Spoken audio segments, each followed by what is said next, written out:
Okay, so I'm starting out with 4 pretty big maple slabs here. These came from a tree from Potomac, Maryland, and I am lucky enough to have someone who let me borrow their giant planer here to kind of just smooth and level everything out a little bit. Next thing is trimming these down a little bit. My epoxy mold is going to be 8 feet long, so that's basically what I'm trimming these to.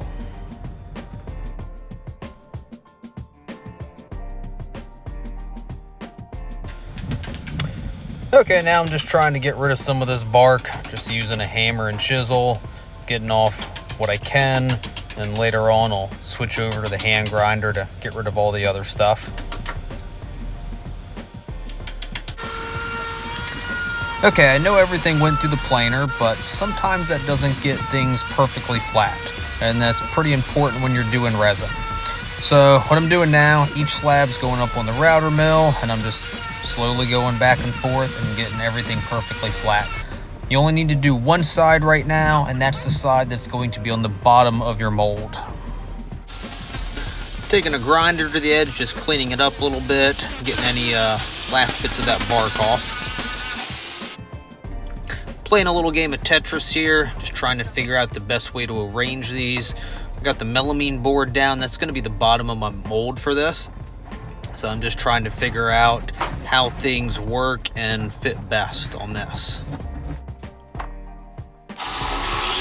Okay, after moving things around, I think I got it figured out, but just need to trim a couple boards down a little bit just to get them to fit just right. So that's basically what I'm doing here now. And you can see that one fits nice and flush, and just kind of drawing some lines here on where I want to cut.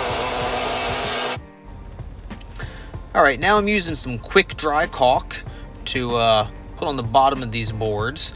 That'll help hold everything in place, but the real goal is that it'll stop the resin from getting underneath the board. And that's why getting the bottom of these boards perfectly flat is so important. If they're not flat, you have lumps, irregularities, anything like that, you're going to get some resin that gets underneath them. Can be fixed, but it's just more work and wasted resin. Another thing I'll point out with this is I am using my end pieces as basically my barrier for this mold. So if this caulk doesn't hold or I don't do a good enough job, half my resin is going to spill out onto the floor. Now, as you see in this picture, I do have a couple of just pieces of wood wrapped in some Tyvek tape. I put at the very ends to act as a barrier there. And now we're mixing up the resin.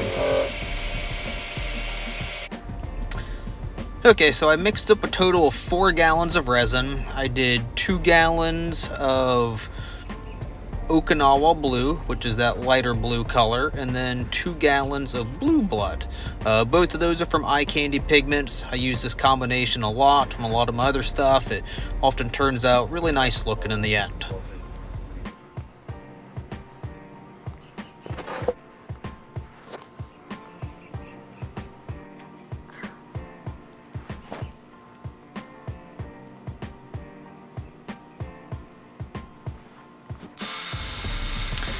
Okay, resin's dry. It's actually been dry for a while now. Just trying to give a little bit of extra time to cure. And got the track saw here now, and basically just trying to go right down the middle and cut this in half.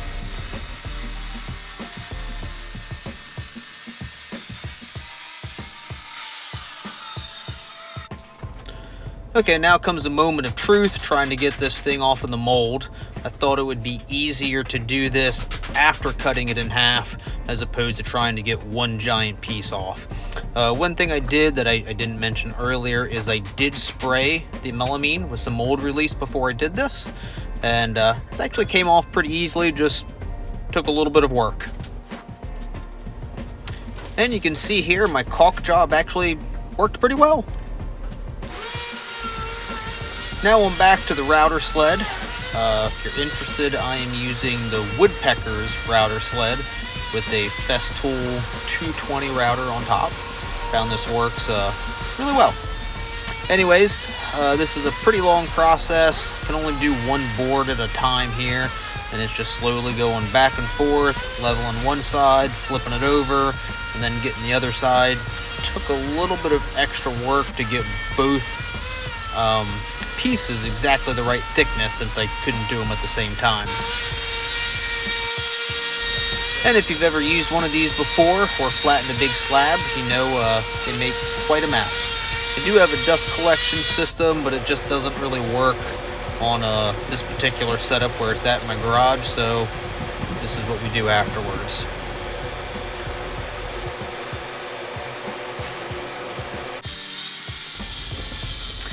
Okay, we've sliced it down the middle, we've kind of leveled things out, and now I'm trying to basically trim the top of the doors off. And since I have that one straight line of cutting them down the middle, here's where I'm trying to get everything perfectly square and that perfect 90-degree angle so everything lines up and hangs right. Now I'm back to some epoxy.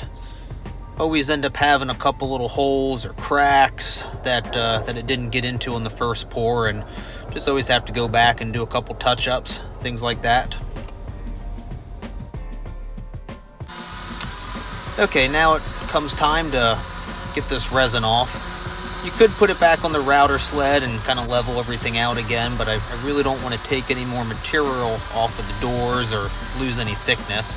So just kind of taking my time here with the sander.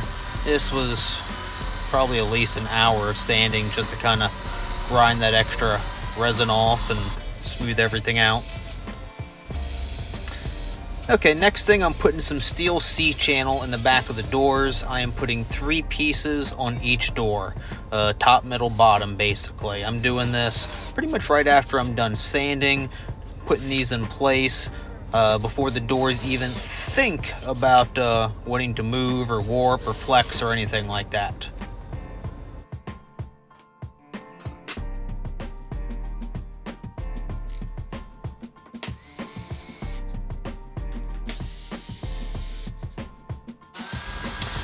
So some projects are big enough you just gotta climb up on top, and this is one of them. So this is me sanding for probably a couple of hours, getting those router marks out of there and just making everything nice and smooth. Went up to about, I think, 400 grit on this. So apparently I forgot to turn the camera on when I went to oil these boards up, but after all the sanding was done, wiped them down with some mineral oil and then buffed in some Odie's oil after that. And now it's time to get the hardware installed. Okay, here are the doors all done. They are a little over 7 feet tall. They are 5 feet from that point to that point. Went back and forth with a couple different ways to hold the bottom of the doors into place, but finally settled on 2 sets of rollers. One keeps the door still when it's closed, and that one keeps it still when it's all open. The rail we got mounted to a 1x6 that's into the studs. I'll leave a link in the description for the hardware we used. Got matching blue handles. And that's pretty much it. If you like what you saw, let us know in the comments, and please consider liking and subscribing. Thanks for watching.